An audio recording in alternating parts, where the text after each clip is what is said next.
我哋咧過往幾個禮拜咧，我哋都有2個禮拜啦，我哋都講咗摩西啦，係咪？咁摩西同以色列人喺邊度嚟嘅咧？咁樣係咪？咁我覺得咧，今日我哋一定要講一個地方咧，就係西乃山呢個地方。咁所以頭先咧姊妹讀嘅經文裏面咧，就啱啱咧就係咧摩西同埋以色列人咧去到西乃山呢個嘅地方。嗱，咁過去嘅2個禮拜裏面咧，我哋都會已經講咗呢個嘅摩西頭嗰40年啦，中間嗰40年啦，咁跟住咧，其實咧往後嗰40年咧，就係咧摩西帶住呢班嘅以色列人咧就出埃及，至到去到咧入迦南之前嘅嗰40年，即係摩西死前120歲嗰個時段啊。咁我哋今日唔會講到去咁遠嘅摩西死嘅時候嘅嗰度，去到申命記嘅地方，但係我哋唔會講住，我哋掂少少嘅啫，只會嚇。咁但係我哋今日咧最主要會睇出埃及記。嗱，我哋咧由摩西佢由咧一個嘅王子變成咧一個嘅逃犯係咪啊？殺咗人，然之後咧又變成牧羊人，再被上帝呼召佢成為一個咧帶領以色列人嘅領袖啊！好傳奇嘅一生。整整80年嘅時間，我哋見到佢嘅信心係點成長㗎？係咪？我哋見到佢係唔一樣，同以前唔一樣。嗱，我哋今日咧讀到希伯來書嘅時候咧，有關過紅海嘅事蹟。我諗過紅海嘅事蹟咧，大家都好熟啊嚇。當我哋去了解過紅海嘅時候咧，我哋都見到摩西帶住嗰班以色列人就去到一個紅海嘅地方。喂，嗰度係前無去路，後有追兵，咁點算呢？咁你估到嗰班以色列人通常會點樣㗎？埋怨啊，係咪？就係喺個海邊度埋怨啊！佢哋咧就同摩西講：喂，點解要帶我哋嚟到呢個曠野裏面死啊，大佬？我哋點搞啊？我哋不如留翻喺埃及死仲好啦，係咪？而家我哋搞到前無去路，後有追兵，我哋要葬身喺呢個地方。咁呢個摩西咧喺嗰陣時候咧就話啦：你哋唔使驚，神一定會施行拯救，耶和華必為你哋爭戰。嗱，當時咧以色列人咧已經係離開咗埃及呢個地方啦嚇，去到曠野啊，咁啊起程㗎啦去。佢哋咧日頭咧好得意啊嚇，有雲柱啊，有雲柱咧就去領路。夜晚咧佢哋咧就有火柱為佢哋嘅照明。咁所以咧我哋咧見到咧其實係好特別嘅。原來佢哋咧走嗰段路程裏面咧，呢個雲柱同火柱就代表咗耶和華嘅同在嚇，所以咧佢哋咧就喺嗰度咧去到走嚟挨近紅海嘅時候咧，其實嗰個雲柱好特別，雲柱就特登走到佢哋咧呢班以色列人嘅後面，就擋住嗰班法老嘅追兵。所以我哋見到其實嗰啲嘅士兵咧係接近唔到嗰啲嘅以色列人嘅，但係嗰班以色列人咧就好驚，我哋點算好啊？我哋而家咁樣即係冇路走啦。但係我諗咧，如果你喺嗰個地方嘅時候，你見到有啲雲柱、火柱擋住嗰啲人，其實你都唔係好驚嘅，因為你知道上帝幫我哋頂住啊嘛，係咪？但係嗰班以色列人咧，又好似唔係好睇到咁樣。嗱，似乎佢哋個信心咧又唔係好夠喎，係嘛？即係經歷咗個10災，而家又出埃及嘅時候，個信心咧都未係好夠。咁點算呢？咁呢個時候咧，摩西就好唔同嘅。摩西就冇埋怨嘅，見到你班人埋怨，佢就唔會埋怨嘅，佢就只能夠咧揾上帝。咁佢揾上帝嘅時候咧，佢就神咧就話：你咧就伸隻手出嚟啦。咁跟住咧，哇！呢個紅海咧就有東風咧吹出嚟，然之後就分開咗。咁以色列人咧就可以走喺嗰個乾地上面啊。咁所以呢個就係大家都好耳熟能詳嘅一個嘅過紅海嘅故事，敘述咗即係神點樣嚟到拯救嗰班嘅以色列民族。但係我哋今日咧開頭讀經文嘅時候咧，係會讀到一節呢個嘅希伯來書嘅，係咪？希伯來書嗰度就話埃及嗰啲人咧就埋沒咗喺嗰個紅海下面啦，係咪？咁樣活埋咗啦。咁但係咧，如果我哋再睇多少少希伯來書嘅時候咧，我哋會發現一件事咧。係咩事呢？當希伯來書頭先29節係講過紅海嘅時候呢，但係佢第30節嗰度呢，佢一跳呢就將個歷史呢跳到去約書亞帶嗰班以色列人呢喺個耶利哥城嗰度圍圈走啊，係嘛？中間隔咗幾多年啊？你知唔知道？中間就隔咗40年咯。原來嗰40年喺曠野漂流嗰啲日子咧，好似咧冇提過咁樣嘅喎。原來希伯來書裏面，點解呢個作者希伯來書嘅作者會將呢段好重要嘅係咪一段歷史？點解剔走咗呢？好明顯佢想表達一件事，就係話喺曠野嗰班嘅以色列人啊，其實最後問下大家個問題，佢入唔入到迦南啊？入唔到迦南噶。咁邊啲人入到啊？第二代就入到啦，係嘛？即係話經歷過出埃及過紅海嗰代嘅以色列人呢，係入唔到迦南嘅。但係經歷喺曠野出世嘅一路去嗰班人呢，就入到應許之地迦南。所以好明顯想表達一件事，就係話嗰班出埃及嗰班嘅以色列人啊，係冇信心嘅一群。因為希伯來書11章嗰度係咁講信心嘅人物，係嘛？咁你把班冇信心嘅人喺度呢，就好奇怪啊！一班冇信心嘅一代嘅以色列人，究竟弟兄姊妹，我哋今日我哋屬於邊一代嘅以色列人啊？我哋係屬於過完紅海但係都冇信心嗰代啊？定係我哋好想成為雖然經歷咗曠野40年嘅艱苦漂流，但係我哋仍然都去到應許之地嗰一代呢？嗱，問大家個問題啊！問大家個問題。曾經有人問過我，佢話如果俾你今日見到耶穌，你嘅信心會唔會勁啲啊？有冇啊？會唔會覺得有邊個覺得見咗？如果你今日如果因為耶穌顯靈俾你睇，你即刻喂掂啊，好勁啊咁樣嘅，有冇噶？你好想嘅好想嘅見到耶穌。見到耶穌即係點啊？主再來啊，係咪都好啊？係咪？即係好多人都會覺得，或者未信嘅人佢都會話：你俾個耶穌我睇，我咪信咯，係嘛？見到耶穌就會加強信心。我相信，如果我哋好多時啦，我哋係經歷咗一啲嘅神嘅帶領時候，其實我哋嘅信心係真係會加強咗嘅。其實呢個係唔係一定錯嘅事嚟嘅噃？係咪？但係咧，好多時我哋都講求我哋要見到，係嘛？但係我哋今日見唔見到呢？約伯都講，佢話我從前風聞有你，如今咩啊？親眼看見。見到梗係信啦，係咪？梗係個信心會強好多啦，係咪啊？如果我哋真係咁認同嘅話，嗰班以色列人應該係好強信心嘅，係嘛？經歷咗10災喎，係嘛？10災，我哋都冇事喎，係嘛？出埃及過埋紅海，我哋都冇事喎，我哋啲追兵淹沒晒個紅海裏面喎。我哋應該係好大嘅信心，應該係我哋可以相信耶和華係帶領我哋嘅，係咪？但係如果我哋細心再睇下佢哋過完紅海之後嘅章節啦，佢哋係第14章咧，出埃及記第14章咧就過紅海嘅。咁過紅海之後咧，佢哋真係好好喎！喺第15章嗰度咧，佢哋咧有一個叫摩西之歌嗰個摩西之歌就係咧以色列人同摩西佢哋咧一嚟唱歌嚟歌頌上帝嘅大能同埋拯救咁樣嘅。咁佢第15章咧就有個摩西之歌就係歌頌上帝嘅。咁但係咧去到第15章下面嗰部分咧就好搞笑啦！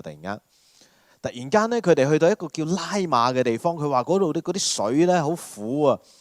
咁即係飲落去係苦嘅，我諗仲苦過苦茶噶啦。咁跟住咧，佢哋就投訴啦，真係你睇下，我哋去到曠野裏面飲嗰啲水係苦嘅，點飲啊？跟住咧又去摩西就發怨言啦。咁去摩西發怨言啦，咁摩西就揾上帝啦。咁上帝就將嗰啲水咧變成甜嘅。有冇試過飲嗰啲甜嘅水啊？汽水咯，我唔知佢哋係咪飲汽水啊？係嘛？咁但係咧。啲清水飲落係甜嘅，啲泉水飲落係甜嘅，都幾好啊，係嘛？咁啊飲啲甜嘅水，咁好啦。你啲水唔得，神又俾啲靚嘅水你飲，跟住點樣呢？冇水飲，跟住就講食嘢啦，係咪？跟住去到嗰班以色列人咧，又去到一個曠野，一個信嘅曠野嗰度叫做佢哋咧就投訴啊，又埋怨，又話冇嘢食，冇嘢食嘅點樣咧？佢話：喂，我哋點樣？我哋喺度餓死啦！我哋諗下，即係我哋喺埃及嗰度，哇幾多嘢食係咪？咩都有係咪？雖然咧就受住啲苦，但係都起碼有嘢食啊！咁跟住佢哋又向摩西投訴啦，咁摩西就點樣呢？佢話又向求告神啊，咁神就俾咩呢？嗎哪同埋鵪鶉，係咪鵪鶉啊？係咪鵪鶉喺度？係嘛？我成日撈亂鵪鶉同鷓鴣嘅嚇，鵪鶉係啦，鵪鶉嗎哪同鵪鶉呢啲雀仔，俾肉佢食，又俾嗎哪佢食，咁啊食得飽喎，係咪？又幾好喎！你冇嘢食，神又俾嘢你食，係嘛？幾好？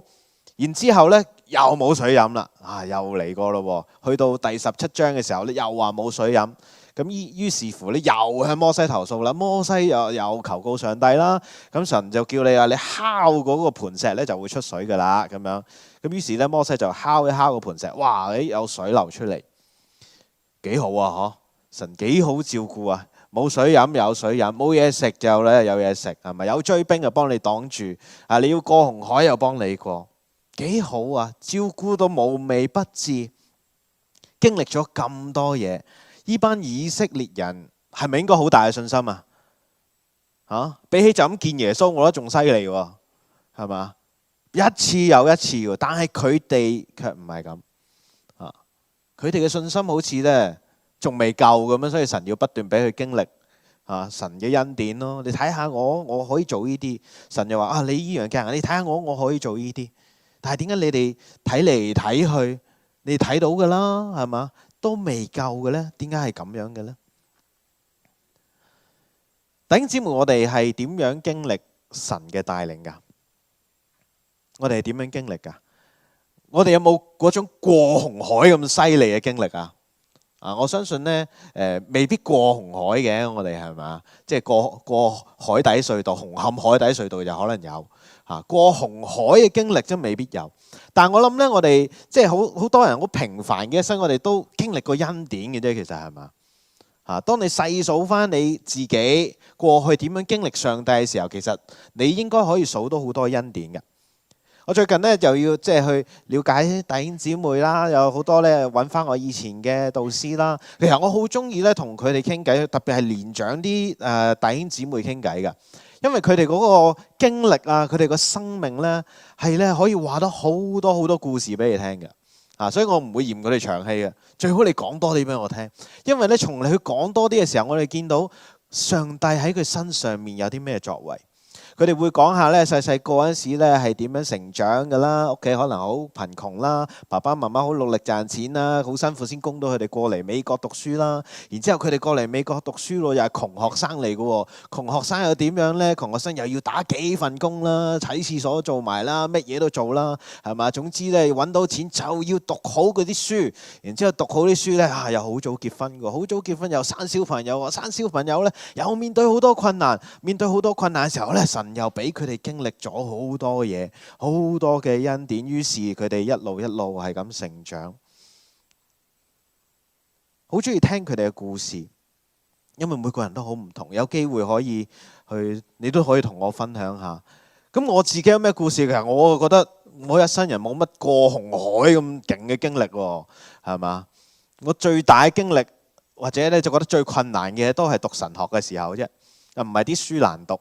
而係嗰陣時咧要辭晒職冇錢嘅即係個銀行，跟住就走去讀書。試過咧去到銀行咧去撳錢咧，你知唔知銀行幾多錢就唔俾你撳㗎？低過香港嗰啲，低過100蚊都冇得撳啊！咁啊90幾蚊，即係90幾蚊都起碼可以食到2個 lunch 係咪啊？但係都冇得撳唔到出嚟，即係有錢都用唔到。即係試過係一啲咁嘅環境。但係咧經歷咗上帝恩典，又見到教會又有供應，有不時咧喺個信箱裏面又收到啲支票，好特別係咪？又有神學院嘅獎學金各樣嘅嘢，即係俾你經歷咗幾年裏面咧好貧苦嘅學生生活，然之後咧你又繼續可以咧去侍奉上帝，生活又唔係好缺乏，即係最大嘅紅海就係呢個咯。對比起好多嘅弟兄姊妹嚟講，我諗我嗰條係小溪徑嚟嘅啫，一條小河流嚟嘅啫嚇。佢哋真係可能過紅海，好多生命嘅威脅。如果對比起以色列人嚟講，嗰條真係好大嘅河流，一個大嘅紅海，因為佢哋係面臨冇嘢食，俾人有追兵追殺，係咪啊？係生命攸關嘅事啊，可以點比呢？但係嗰班以色列人經歷咗，即係條命仔都差啲冇嘅時候，佢哋仍然都係冇乜信心啊！佢哋好似失憶咁樣啊！佢哋完全都忘記咗上帝係點保守佢哋嘅。所以我哋問，我哋親眼看見、親自經歷，係咪真係增加我哋嘅信心先？係嘛？我相信我哋生活咗咁多年人，我哋經歷咗好多㗎。當我哋今日檢視一下我哋自己嘅信心嘅時候，係點樣嘅呢？點解過去我哋見到上帝喺嗰段時間嘅恩典係啊好好啊，但係對於我今日嚟講，嗰段恩典嘅時間已經失去咗影響力，甚至乎好似以色列人咁快，隔咗一陣就唔見咗啦，又埋怨啦，隔咗一陣，又肚餓我又埋怨，頸渴我又埋怨。弟兄姊妹，我哋有冇時常數算翻上帝嘅恩典喺我哋生命裏面？如果我哋今日唔學習數算恩典，唔再睇翻嗰啲恩典點樣影響我哋今日嘅生命嘅時候，我諗嗰啲恩典神就真係白白俾咗我哋啦，唔知俾咗我哋做咗啲乜嘢？以色列人時常忘記上帝嘅恩典，忘記恩典嗰種嘅果效。我哋今日會唔會好似啲以色列人咁樣呢？不過咁樣，雖然呢，以色列人呢有善忘，係嘛？但係呢，神呢亦仍然呢好照顧佢哋嘅，即係你如果譬如你有個朋友咁樣啦，你俾佢好多恩典嘅，即係好多幫助佢啊。但係佢係一個忘恩負義嘅人，你會唔會再繼續幫佢啊？忘恩負義呢個人，食碗面反碗底，係咪？你會唔會幫佢啊？你唔會幫佢啦，係咪？我當日對你咁好，你而家咁樣調轉槍頭就嚟話我就嚟對我唔好，點可以咁樣㗎？係咪？但係我有時覺得真係上帝真係好蠢嘅。呢班人咁樣對你，你竟然幫佢。神要點樣呢？神話要讓呢班咁頑劣嘅以色列人成為佢嘅子民。神咧應許咧要帶佢哋去到應許之地迦南呢個地方㗎。咁但係咧以色列人唔能夠咧就咁入去嘅，係咪？即係你諗下，如果你有仔女嘅時候，可能咧就你即係對佢好好啊，但係咧你要咧俾一啲獎勵佢嘅時候咧，你都可能要佢做啲嘢㗎，係咪？咁所以咧，神咧可能咧都唔想啲以色列人就咁入去，因為佢哋未吸取到教訓，佢哋未努力過呢班人從來咧就係攤大手板，一投訴就有噶啦，係咪？好似尊貴客戶咁樣嘅佢哋，咁點咧？所以上帝咧要喺19章裏面咧，再要調教下呢班嘅以色列人要佢哋學習多一樣功課。所以咧喺第19章咧呢個地方啦，西乃山呢個地方咧係一個好好嘅分水嶺嚟嘅，喺整個嘅出埃及記裏面係一個好重要嘅地方。離開埃及呢個地方咧並唔係一個終點即係你以為出埃及咁就出埃及就完啦，係咪？但係唔係，只不過係一個起點，一個故事嘅起點。出埃及係起點嘅時候，而終點係邊個你唔知道，但係咧呢個起程咧係好重要。上帝要喺嗰度預備呢班以色列人成為佢所喜悅嘅子民，所以上帝喺嗰個地方頒布律法。上帝喺嗰個地方頒布律法。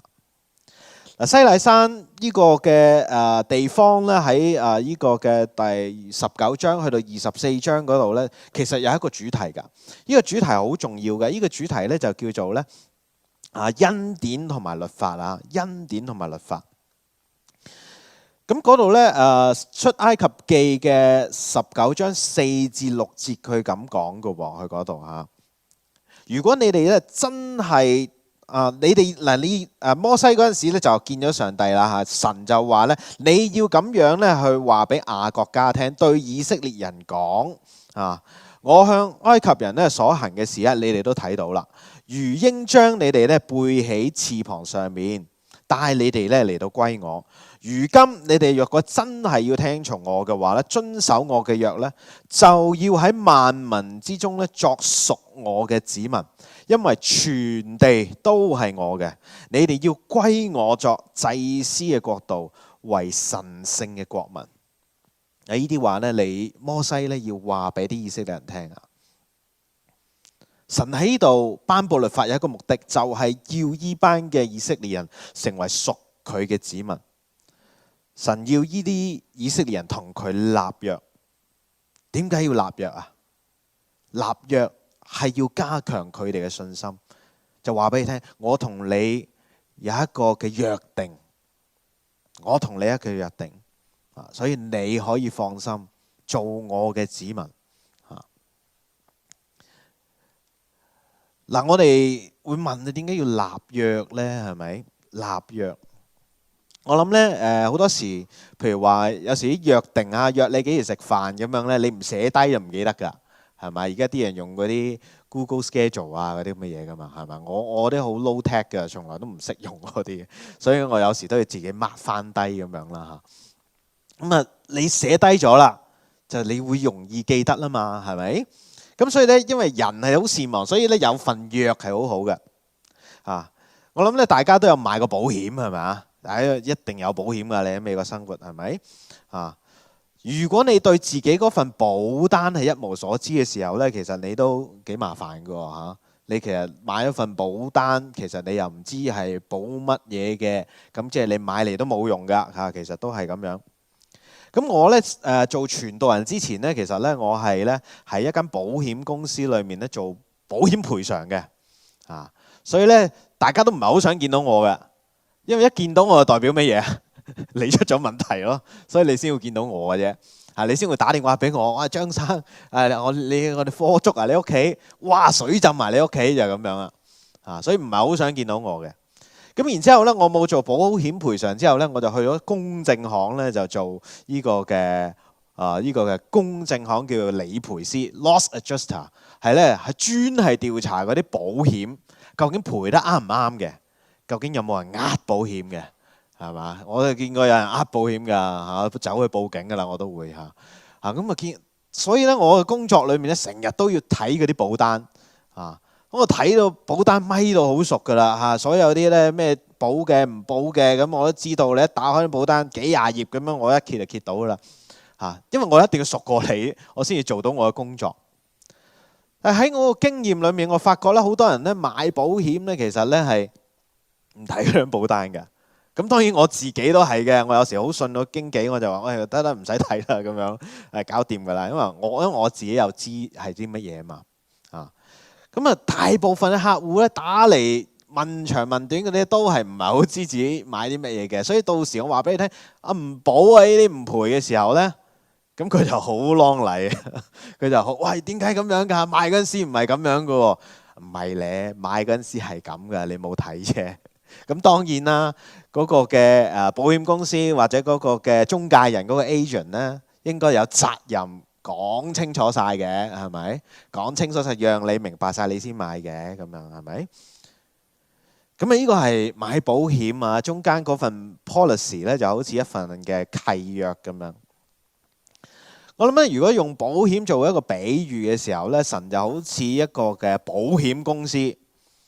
而摩西咧就係嗰間保險公司嘅 agent 佢就話俾你聽咧，你要點做。然之後咧，嗰班以色列人咧就係你嘅客啦，就係摩西嘅客，就係個神嘅客啦，係咁樣。但係好特別嘅，喺世界上嘅保險公司係見到話，如果你呢個客好 high risk 嘅時候咧，哇！你咁多病痛，我加你保費㗎咯喎，要係咪？哇！你依樣嗰樣嘅時候咧，好麻煩，我唔保你噶啦，因為咧，哇！你原來咧咁多次speeding 啊，哇！你又 dangerous driving 啊，哇！我真係唔保你啦，係咪？咁所以咧就唔賣保險俾你，可能係咁噶嘛。但係好得意喎，呢個神呢間保險公司咧，見住呢班以色列人咧，我保你啊，唔使驚啊，係嘛？你幾高危佢都保喎，係嘛？呢班以色列人幾咁嘅不信，佢都仍然嚟到保障佢哋。不過都有份保單嘅，唔能夠話你乜嘢我都接納你嘅。所以呢份律法，神頒布呢個律法就好似嗰份保單咁樣，我要寫得清清楚楚。你作為一個我嘅子民，你要做啲乜嘢㗎？寫得好清楚。喺第19至到24章嗰度咧，就講晒俾佢聽。咁然之後交俾摩西，摩西又讀得好清楚，哇，讀得好清楚。跟住咧就諗住攞住呢個法版啊，就拎嚟俾以色列人睇噶啦。就話咧裡面咧就係神嘅律法。咁裡面有咩啊？我哋好熟悉嘅十誡啦，係嘛？又有講我點樣對待奴僕啦，又有講咧，如果你同人爭執嘅時候要點處理啦，又有講咧裡面咧嘅財產係點做啦，係嘛？點樣分配財產啦？又有講你喺呢個社會上面有啲咩責任啦？又有講咧你點樣係施行公平同憐憫啦？又有講你點樣係守安息日同節期等等等等。咁內容好複雜㗎。咁所以我今日唔會喺嗰度大家講我就鼓勵大家咧參加禮拜4嘅呢個嘅出埃及嘅查經應該就會有㗎啦。咁所以我哋睇到第19章嘅時候咧，就係開始要頒布律法。但係好得意，我哋今日讀到嘅經文呢，其實乜嘢律法都未頒布噶嘛，係冇講咁詳細噶嘛，係咪？即係冇講十誡嗰啲都未睇到噶嘛。但係嗰班以色列人咧好得意喎，佢哋做一件事好得意啦。佢哋咧就話好喎，我想去投保啊！即係咧未睇過保單嘅時候，就已經話佢哋要成為上帝嘅子民啦。好特別啊！嗰一句説話咧係話咧我哋願意凡耶和華所說嘅，我哋一定遵行。好得意喎！你會唔會買一樣嘅貨品，你唔睇就會買㗎？係嘛？你買個罐頭，你都會睇下過唔過期啦，係咪？但係你會睇下㗎，係嘛？何況你買一張保單，你都會問有啲咩保障㗎？我咪睇下先啊，係咪啱我㗎？都會咁諗啦，係咪？如果我係醒目嘅以色列人咧，我知道呢個神一定有好多嘅條款㗎啦。咁不如摩西你咧上山，你同神傾掂數啦，傾個最好嘅 good deal，然後咧拎落嚟俾我哋以色列人睇下先啦。我哋睇過覺得都 OK 嘅，我哋咪成為你嘅子民咯，係咪啊？消費者就係咁啊！我哋在座有冇話信耶穌要點？我哋清楚晒，我哋先至信嘅冇啩，應該係咪啊？我諗我哋經歷都唔係咁樣噶。我哋嘅經歷唔係知道晒有啲乜嘢要做，好啦，我先信。我哋點樣信噶？我哋往往都係經歷咗上帝嘅恩典，我哋就即刻信。所以其實以色列人呢度呢，又好合情合理嘅，佢哋嘅反應。我經歷咗恩典，我就願意成為上帝嘅子民。我唔使理之後啲咩條款，但係咧同我哋現實咧好唔同噶，係咪？即係如果好多人你咁樣你現實生活咁樣去做嘅時候咧，好多人都話你俾人呃咗，你都唔知啊，係嘛？亂咁簽 contract 點得㗎？係咪？唔可以亂咁簽 contract 㗎嘛？係咪？好多嘅香港嗰啲美容公司啊，係咪？嗰啲健身公司係咪？簽咗 contract 跟住就執笠啦佢又，係嘛？你點可以咁樣嘅咧？你睇清楚先啊嘛，係咪？但係我哋嘅信仰從來都唔係咁樣嘅。我哋嘅信仰係經歷咗恩典之後，我哋真係唔使睇條款。我哋睇都冇睇，我哋就話好似以色列人咁講，凡耶和華所講嘅，我哋一定遵行。所以我哋講出埃及記呢一個西乃山呢度想帶出一個好重要嘅信息，就係恩典係先於律法嘅。恩典係先於律法。如果我哋再睇翻出埃及記整本嘅整個嘅整章嚟講啦，佢一開始咧係講咩啊？開始係講以色列人受苦，然之後佢哋嘅哀聲達到去耶和華嗰度啊嘛。然之後耶和華諗都唔諗，我就派個摩西嚟救你哋啦。呢個係施行嘅恩典先。神冇講過你哋咁樣你哋不如做好呢啲，我就嚟救你啦，就咁樣啦，係咪？好多時我哋會咁嘅現實世界。你咩做唔好呢啲嘢啊？你做好呢啲先啦，我先嚟幫你。現實世界係咁，但係上帝唔係咁樣做。恩典先於律法。我哋再睇埋新約，我哋更加清楚吓。新約喺羅馬書呢個嘅5章8節嗰度，我哋好熟嗰段聖經。佢話咩啊？佢話唯有基督喺我哋還作罪人嘅時候為我哋死，神嘅恩典就喺度向我哋顯明。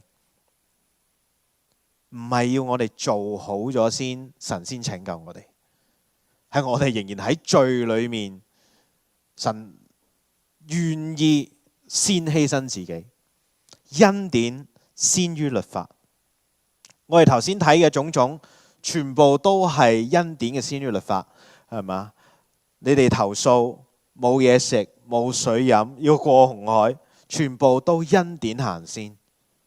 恩典先於律法。點解要咁樣啊？神賜下恩典有特別嘅用意，係要我哋建立我哋嘅信心嚟做佢呢個聖約嘅子民，而做佢國度裏面嘅子民。恩典係要用嚟建立我哋嘅信心。不過諗又好似好好，係咪？以色列人係咪咁諗呢？我哋係咪咁做呢？以色列人，我哋見到嘅事實就係點樣啊？不斷嘅失約咯，係嘛？我哋信你噶，下排輕輕，跟住就轉頭又嚟過，又發怨言，係咪？所以咧，其實咧出埃及記好好睇啦。你一路睇咧，睇到第32章嗰度咧，32章就講啦，摩西真係攞住嗰兩塊法板落嚟，好開心，得啦，搞掂啦！呢班以色列人終於搞掂將合約啦，終於同以色列人立約啦。神要跟住咧落到去，發覺嗰班以色列人做咩啊？拜金牛犢。哇！將約新鮮熱辣出咗嚟，你就已經破壞個條約啦，即係睇都未睇嗰班人，咁就嚟破壞個條約，即係有冇快成咁啊？有冇快成咁樣啊？所以我哋見到好特別嘅一件事，點解啲以色列人咁快就失約咧？成日都咁善忘嘅，成日都咁驚嘅，佢哋嘅信心一路都未建立到。神俾嗰種恩典佢，同樣呢個恩典亦都係問我哋呢個問題，係問我哋自己嘅。神俾咁多恩典我哋今日嘅信心係點樣？係咪仍然好似呢班以色列人咁樣？但係好得意嘅一樣嘢就係，摩西仍然用一個係同上帝一樣嘅方法嚟到去面對呢班以色列人。摩西點樣呢？摩西當時喺個山度咧，就即係同上帝傾偈啦，就即係立嗰個約啦，係咪？就預備嗰個法版。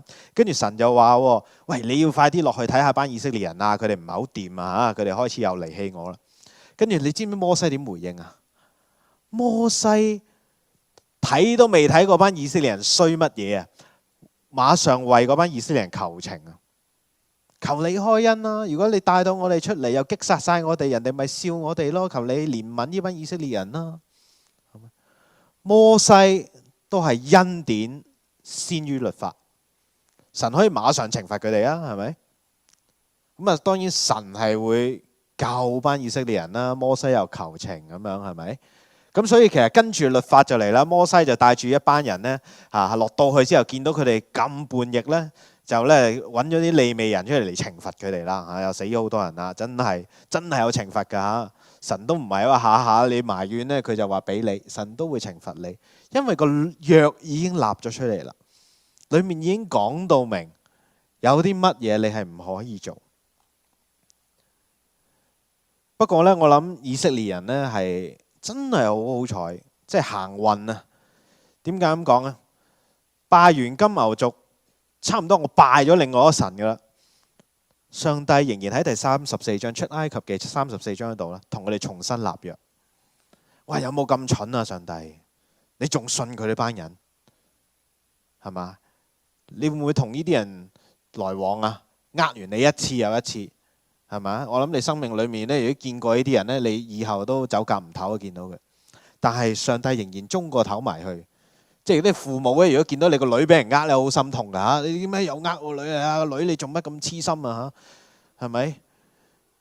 即係哇！你啲心痛耶和華咧，神啊！你真係唔好錫嗰班以色列人啦嚇！佢哋係咁樣，但係呢個正正就係神嘅愛，呢個就係佢恩典出嚟嘅愛。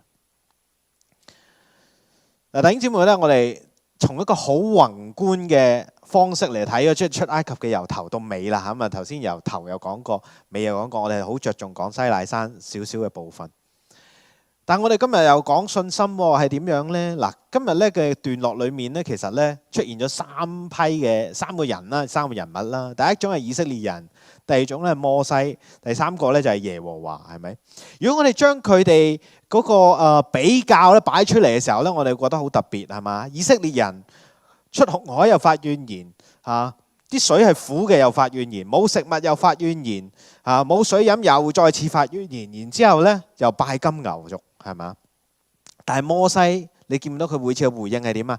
摩西每次都係我依靠神，我問神點做，會依靠神問神點做，依靠神問神點做啊！去到頒布律法嘅時候，摩西真係好勁啊！即係日日都喺個山上面嚇，佢塊面發光一樣啊，親近到上帝都不得之了，係嘛？我哋見到摩西嗰個信心咧，真係咧好強，但係嗰班以色列人咧一路都好似冇改變過。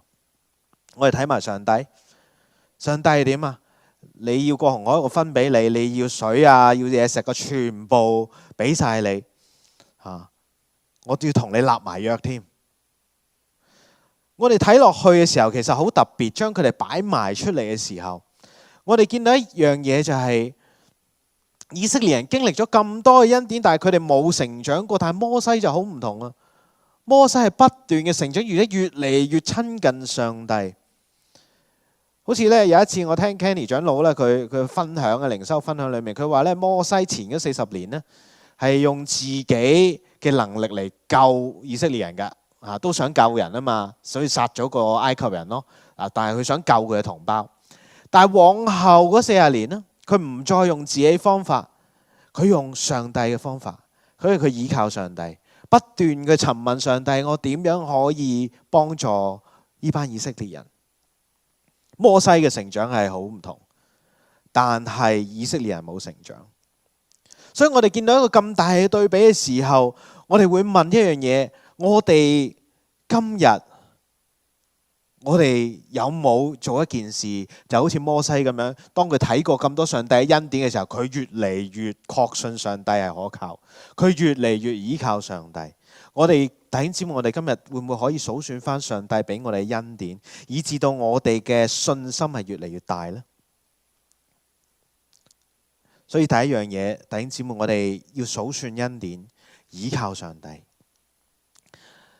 咁第二樣嘢嘅時候，我哋今日講到呢班以色列人啊嘛，係咪？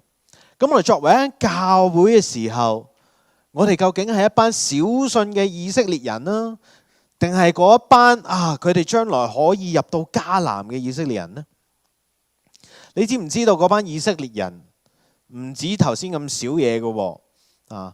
原來咧喺《申命記》咧裏面咧，佢話咧，即係咧仲有啲咧，佢係咧講呢個嘅以色列人咧係即係成日埋怨上帝嘅。佢嗰度咧講到咧神親自咁講，佢話呢班以色列人啊，10次嘅嚟到試探我啊！ 10次試探，頭先講咗好多噶啦。嗱，講完呢個咧拜金牛之後，其實佢哋仲有嘅喺民數記咧，又有一個嘅發怨言啦。然之後咧漏咗一啲嘅 detail 咧，又係要補充翻嘅，就係咧喺呢個佢哋嗎哪嗰度，即係食嗎哪嘅時候咧，摩西叫佢哋咧，你哋啲嗎哪咧唔好留到第二朝啊。但係嗰班以色列人點啊？又留到第二朝咯，即係驚第二日冇啊嘛。喂，攞多啲啦，係咪？點解唔攞多啲啊？係嘛？第二日冇，咁所以呢個又唔聽話啦，又試探神啦。咁摩西係叫你安息日唔可以出去收嗎哪㗎，唔做得嘢噶嘛安息日。嗰班以色列人又走出去咧，又喺安息日裏面做嘢，所以咧又係唔聽上帝説話啦。嗱，去到最後一次咧，好記得㗎啦，就係咧去入迦南派啲探子去，而嗰啲探子咧最後翻嚟話唔得㗎，嗰班迦南人好高大，我哋打唔贏。於是咧又唔敢入迦南，又發怨言啦，又話我哋嚟呢度做咩啊？俾人打死咩？我哋不如翻去及算啦咁樣。所以咧佢哋總共係10次咧就唔相信耶和華。咁耶和華就話啦：好啦，你哋唔信我，你哋咧派探子去咗40日，咁就一日咧就抵1年，你哋要喺曠野漂流40年。呢個就耶和華嘅刑罰，要佢哋漂流40年。呢班就係嗰班不信嘅以色列人。弟兄姊妹，我哋今日要成為邊一班嘅以色列人呢？當我哋講今日我哋教會係一個群體嘅時候，我哋要點樣俾人睇到一個信心嘅群體呢？當我哋走到去社區，走到出面唔同嘅地方嘅時候，我哋點樣俾人睇到 BLC 係信靠神嘅呢？弟兄姊妹，呢個係我哋要諗嘅事。我哋有冇成為上帝子民一個好信實嘅群體嚟見證上帝？而最後一樣嘢，我哋見到我頭先不斷強調，上帝真係好蠢，不斷嘅相信呢班呢成日背棄佢嘅人。但係呢個確實係上帝佢嘅本性，因為佢愛呢啲嘅人，佢願意同我哋呢班罪人立約。弟兄姊妹，我哋今日生命裏面有冇啲我哋時常背棄上帝嘅嘢？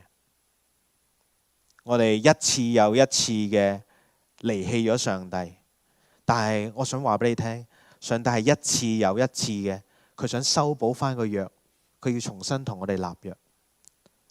弟兄姊妹，我哋生命裏面有冇啲嘢我哋需要同上帝講？話我哋其實都係啲咁差以色列人，但係求主俾我哋真係記緊，你可以修復一切，你可以將傷痛撫平，你可以與我哋重新立約。而我哋就好似嗰班以色列人咁回應，我哋一定遵行，但係我哋唔好好似嗰班以色列人咁樣忘記，我哋一定要記得我哋同上帝有呢個約定。弟兄姊妹，一齊祈禱。